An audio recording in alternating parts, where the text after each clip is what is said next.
ये ईडी और सीबीआई का ताना बाना इसलिए नहीं बुना गया कि कोई बेईमानी हो गई है। ये ईडी और सीबीआई का ताना बाना इसलिए बुना गया है कि कश्मीर से कन्याकुमारी तक किसी चाय के ढाबे पे भी रुके हुए 10 लोगों से बात करोगे कि केजरीवाल कौन है जानते हो, बोले यार वो दिल्ली में काम बड़ा शानदार कर रहा है, और काम तो कर ही रहा है, ईमानदारी से कर रहा है। केजरीवाल जी का नाम आज ईमानदारी का प्रतीक बन गया पूरे देश में। और भारतीय जनता पार्टी इतनी अपने आप को कहते हैं दुनिया की सबसे बड़ी पार्टी होने के बावजूद एक राज्य में एक उदाहरण नहीं पेश कर पाई कि उस राज्य में काम ईमानदारी से हो रहा है और काम हो रहा है। उस छवि को बिगाड़ने के लिए ये सारा षड्यंत्र, सारे कुचक्र रचे जा रहे हैं, उस अरविंद केजरीवाल जी की ईमानदारी की छवि को बिगाड़ने के लिए। लेकिन जनता जानती है, जनता के दिल के दरवाजे खुले हुए हैं। आप जेल के दरवाजे बंद कर सकते हो, लेकिन जनता के दिल के दरवाजे बंद नहीं कर सकते। जनता के दिलों में आज भी वही नारा गूंज रहा है पिछले 10 साल से। बताइए क्या? भ्रष्टाचार का एक ही काल, भ्रष्टाचार का एक ही काल। और जिनका जिक्र अभी संजय भाई ने किया कि इधर उधर जितने भ्रष्टाचारी थे सबको इकट्ठा करके भारतीय जनता पार्टी बना ली और भारतीय जनता पार्टी बड़ी पार्टी कर ली, उनको भी कहना चाहता हूं कि आपका काल अभी जेल में है, लेकिन ज्यादा दिन तक जेल में नहीं रख पाओगे, आपका काल बाहर आएगा। 17 महीने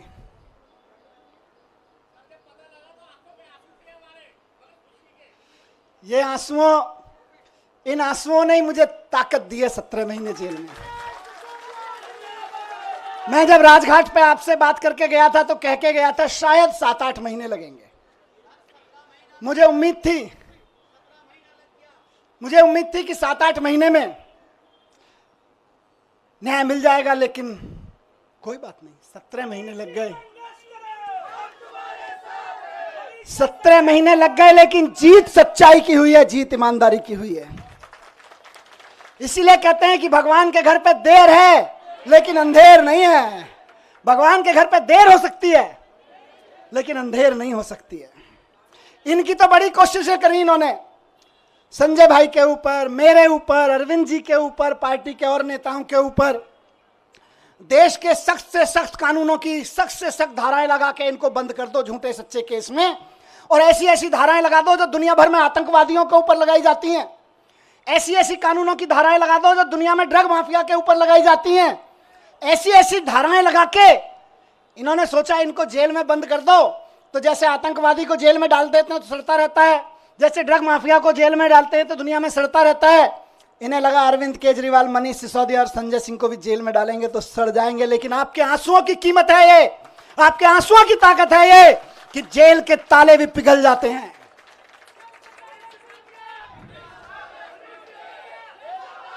एक ही चीज कहूंगा, कल सुबह मैं बैठा था कि सारी दुनिया की सारी बुरी ताकतें भी इकट्ठी हो जाए ना, तो जो सच्चाई के रास्ते पे चलता है उसका साथ भगवान देता है।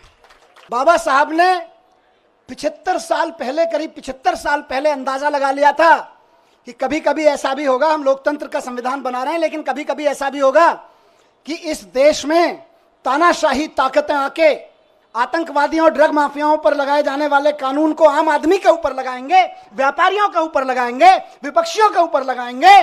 तो उस वक्त उन व्यापारियों को, उन आम आदमियों को, उन विपक्षियों को कौन बचाएगा? तो बाबा साहब ने पहले ही लाइन जोड़ दी थी, संविधान बचाएगा। यही भगवान की कृपा है। कौन बचाएगा उनको जब तानाशाह सरकार अपना जुल्म करेगी, एजेंसियों का दुरुपयोग, कानूनों का दुरुपयोग करेगी, जेलों का दुरुपयोग करेगी, तो कौन बचाएगा? 75 साल पहले उस महान शख्सियत ने लिख दिया था कि मैं ऐसा संविधान दे रहा हूं कि तुमको संविधान बचाएगा। अब तो दुश्मन भी इस बात को मानने लगा है कि यार इन आम आदमी पार्टी वालों में कुछ तो मिट्टी है, जो 17 महीने, 6 महीने जेल में रह जाते हैं इनके नेता, उसके बावजूद ना झुकते हैं ना टूटते हैं, किसी मिट्टी के तो बने हैं।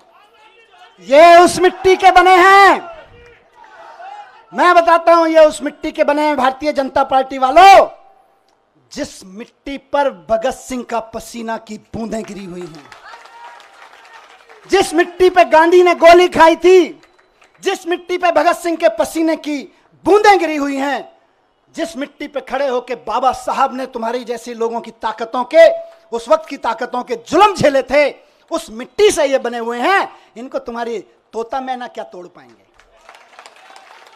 ये तुम्हारे सीबीआई और ईडी क्या तोड़ पाएंगे? इनको नहीं टूटे लोग। और मैं जेल में बैठा बैठा दुआएं करता रहा और सलाम करता रहा अपने एक एक साथी को कि यह है अरविंद केजरीवाल की मुट्ठी, यह है अरविंद केजरीवाल की फैमिली, यह है अरविंद केजरीवाल का कुनबा, जिसकी एक उंगली को भी हिम्मत से हिला नहीं पा रहे हो तुम लोग। वाह, फक्र था मुझे सब पे। आपने कहा ना कि आप आंसू बहाते थे बाहर, मैं कहता हूं मैं फक्र से सीना चौड़ा करके उस जेल की कोठरी में बैठा होता था अपने एक एक भाई पे के ऊपर, एक एक बहन के ऊपर। यह मेरी ताकत थी। जेल के अंधेरे, मैं कहूंगा कि जेल के अंधेरे में यह ताकत तो होती है कि वो तोड़ तो सकती है, लेकिन जिसके बाहर इतना प्यार, इतनी ताकत, इतना सम्मान। मैं कल से उतरा हूं। मुझे किसी ने बोला, मनीष जी 17 महीने बाद आ रहे हो, 2 दिन के लिए रेस्ट पे चले जाना। मैंने कहा यार, जेल के बाहर कदम रखने के बाद पहला हाथ जिस कार्यकर्ता ने पकड़ा था और रात को घर तक जो दूर खड़ा था केवल देख के गया है, वो उम्मीद लगा रहा है कि मेरा मनीष सिसोदिया, मेरा भाई बाहर आ गया है। और मैं कहूं नहीं, मैं तो छुट्टी जा रहा हूं यार। नहीं, खून पसीना बहाने के लिए बाहर आया हूं, छुट्टियां मनाने के लिए नहीं।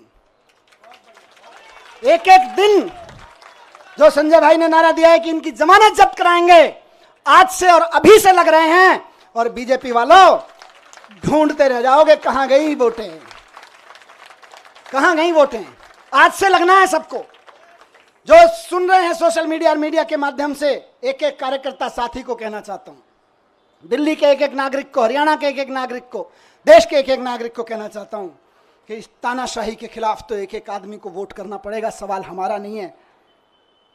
तानाशाही के खिलाफ ये जो लड़ाई है सिर्फ आम आदमी पार्टी के कार्यकर्ताओं की नहीं है, सिर्फ विपक्ष के पार्टी कार्यकर्ताओं की नहीं है, ये देश के एक एक आम आदमी की है।